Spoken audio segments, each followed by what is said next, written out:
한소희와 같은 처지에 처하신 분들, 내가 그렇게 한번 당장은 이걸로 인해서 이혼할 생각은 없지만 그래도 한 번 정도 부부관계를 위해서 노력해보고 싶다 라고 생각하시는 분들에게 좀 주의사항 말씀드리면, 안녕하세요. 드디어 부부의 세계가 대단원의 막을 내렸네요. 저도 재밌게 봤고요. 마지막 보면서 한소희가 지선우랑 다시 이태호가 잔 거를 알고 분노한 걸 보고 사실 조금 황당했어요. 아니, 자기도 그렇게 나쁜 짓을 한 주제에 자기는 안 당할 줄 알았나? 좀 통쾌하기도 하고, 그 다음에 좀 자기 화내고 가는 것이 좀 뻔뻔스러워 보이기도 하고 그랬습니다. 사실 저희가 사건을 진행을 하다 보면 그 전 배우자와 관계가 지속되고 있는 것 때문에 실제로 상담하시는 경우가 좀 있으세요. 왜냐하면 이제 아이가 있다 보니까 자주 부딪힐 수밖에 없잖아요.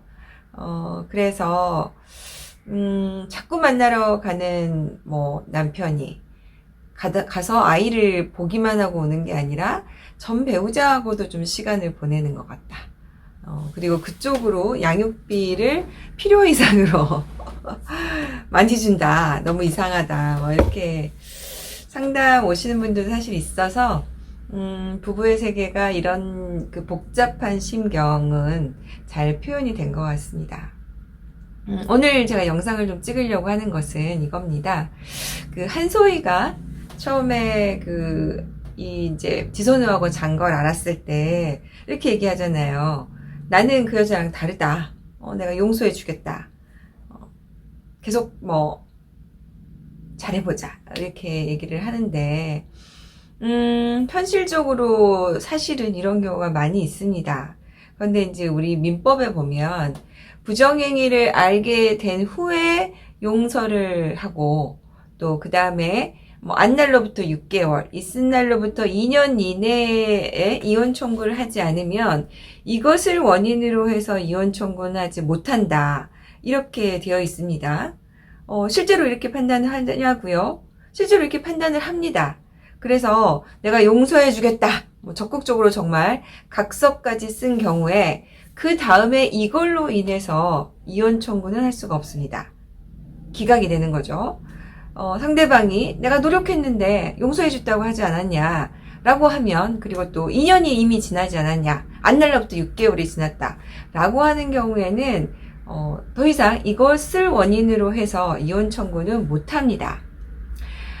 그런데 단순히 이것만 가지고 그냥 나는 이혼을 못하는 것이냐 라고 이제 좀 착각하는 분들이 계시는 것 같아요. 그리고 내가 한번 바람 피웠는데 용서를 받았고 6개월, 2년 지났으니까 나는 이제 됐다라고 뻔뻔하게 하시는 분들이 있는데, 근데 그게 아니라 이 조문은 정말로 그것이 이혼의 원인이었을 경우에 라면 더 이상 하지 못한다는 건데요.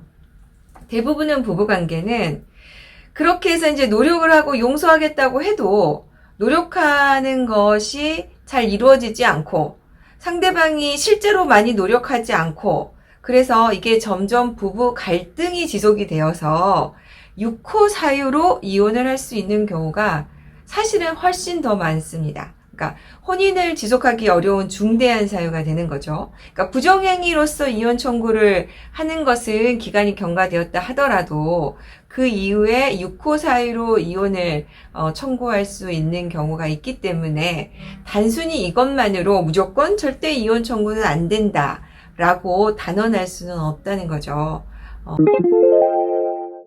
한소희와 같은 처지에 처하신 분들, 내가 그렇게 한번 당장은 이걸로 인해서 이혼할 생각은 없지만 그래도 한 번 정도 부부관계를 위해서 노력해보고 싶다 라고 생각하시는 분들에게 좀 주의사항 말씀드리면, 일단 적극적으로 용서하겠다.